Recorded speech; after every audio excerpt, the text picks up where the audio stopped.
Hello friends, எல்லோரும் எப்படி இருக்கீங்க? எல்லோரும் நல்லா இருக்கீங்களா? ஓகே, இந்த படத்தை பார்த்தீங்கன்னா இது எல்லாமே நான் கையில் கார்டன் டெக்கரேட் பண்ணியிருக்கேன். ஓகேங்களா? நீங்களும் இந்த மாதிரி செய்யுங்க. நல்ல ஒரு க்ரியேட்டிவிட்டிவோ உங்களுக்கு மைண்டு நல்லா ஃப்ரெஷ் ஆகும். ஓகேங்களா? சரி, இப்போ நான் விஷயத்துக்கு வரேன். நான் ஏற்கனவே அவரையிலப்பொடி எப்படி ஹேர் டை பண்ணுறது உங்களுக்கு சொல்லியிருந்தேன். ஓகேங்களா? அது என்னுடைய அனுபவ உண்மை.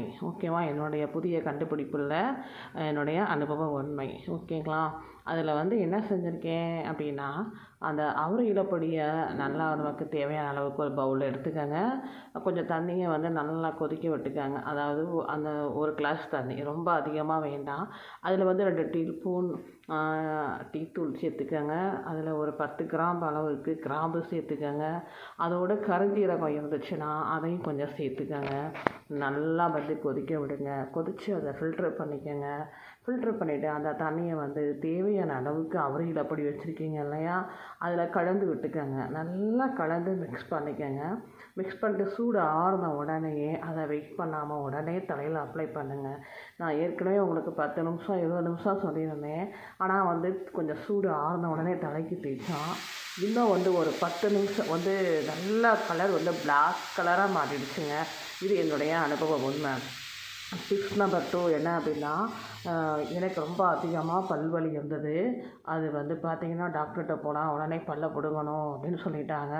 ஆனால் எனக்கு அந்த பல் நல்லா உயிர் பல் நல்லா ஸ்ட்ராங்காக இருந்துச்சு. ஆனால் கொஞ்சம் அரிச்சு இருந்துச்சு. ஆனால் எனக்கு பல்லை பிடுங்கிறதுக்கு இது கிடையாது. இதில் சில விஷயங்களை வீடியோவில் பார்த்தப்ப பூண்டு வைக்க சொன்னாங்க. பூண்டையும் மஞ்சளையும் நான் பேஸ்ட் பண்ணி வச்சேன். நல்லா வலி கேட்டுச்சு. ஆனால் இதை அடிக்கடி யூஸ் பண்ண முடியாதுங்க. ஒரு தடவை 2 தடவை யூஸ் பண்ணும்போதே வாயெல்லாம் வெந்து போயிடுது. இது டிப்ஸ் நம்பர் 2. இது உங்களுக்கு வேணும்னா செய்யுங்க. ஆனால் பாக்டீரியாலாம் செத்து போயிடும். ஆனால் அதை விட ஒரு ஈஸியான வழி சொல்கிறேன்.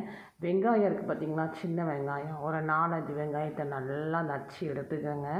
அப்படி இல்லாட்டி அதை சீவிர கட்டையில் சீவிட்டிங்கன்னா அப்படியே அதை பவுலில் போட்டு நல்லா ஒரு காட்டன் துணியில் போட்டு புழிஞ்சிங்கன்னா, சும்மா கையில் புழிஞ்சாலே உங்களுக்கு தேவையான அளவு உங்களுக்கு அந்த ஜூஸ் கிடைக்கும். அதில் ஒரு காட்டன் பஞ்சு எடுத்து அதை நல்லா நனைச்சி எந்த இடத்துல பல்லு சொத்தை அந்த இடத்துல நீங்கள் அதை வச்சிங்க அப்படின்னு சொன்னால் ரொம்ப ஆச்சரியங்க. ஒரு 2 நிமிஷத்துக்குள்ளேயே 5 நிமிஷம் சொல்கிறாங்க. பட் ஆனால் 2 நிமிஷத்துக்குள்ளேயே எனக்கு வலி க்யூர் ஆகிடுச்சு.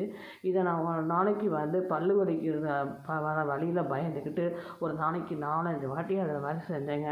அந்த பாக்டீரியாவோட எல்லாமே செத்து போச்சு. அந்த பாக்டீரியாவை உள்ளே இருக்கிற பூச்சி தான் நமக்கு வலியை கொடுக்குமே வழிய பல்லோட பிரச்சனைனால நமக்கு வலி வராது. இதை முதல்ல நீங்கள் தெரிஞ்சுக்கங்க. ஆனால் டாக்டர்கிட்ட போனீங்கன்னா உடனே பல்லை தான் பிடுங்க சொல்கிறாங்க. உடனே இந்த கடவா பல்லெல்லாம் உடனே நம்ம பிடுங்கிடக்கூடாது. நம்மளுடைய முக அழகையே அதுக்கு எடுத்துருங்க. நம்ம ஃபஸ்ட்டு என்ன ரெமெடின்னு பார்க்கணும். ஓகேங்களா? அது நீங்கள் இந்த மாதிரி ஒரு நாளைக்கு 4 டைம் 5 டைம் செஞ்சுட்டு இருக்கப்போ 2 நாள்லையே பார்த்திங்கன்னா அதோடைய பாக்டீரியா எல்லாமே செத்து போச்சு. வலி சுத்தமாகவே இல்லை. எனக்கு ரொம்ப நல்லா இருக்குது. நான் எதுவுமே நான் இப்போ யூஸ் பண்ணுறதே கிடையாது. டிப்ஸ் நம்பர் 3 இன்னொன்று உங்களுக்கு சொல்கிறேன். அதே இதுவும் ஒரு நல்ல ஒரு ஐடியா தான். என்ன அப்படின்னு சொன்னால், கொஞ்சம் கிராம்பு, அதோட உப்பு எடுத்துக்கோங்க. கொஞ்சோண்டு தேவைப்பட்டால் ஒரு 10 மிளகு எடுத்துக்கோங்க. நல்லா ஃபைன் பவுடராக ஆக்கிட்டு கொஞ்சோண்டு லைட்டாக ப்ரெஸ்ஸில் வச்சு லைட்டு டச்சாக அதை நீங்கள் லைட்டாக பல் விளக்குனீங்கன்னா பல் நல்லா ஸ்ட்ராங் ஆகும். ஓகேங்களா?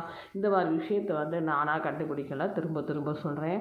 சிலவங்க சொல்லி வீடியோவில் பார்த்து அதை நான் அனுபவப்பட்டு எனக்கு நல்லா பெஸ்ட்டாக இருந்தனாலும் உங்கள்கிட்ட சொல்கிறேன்.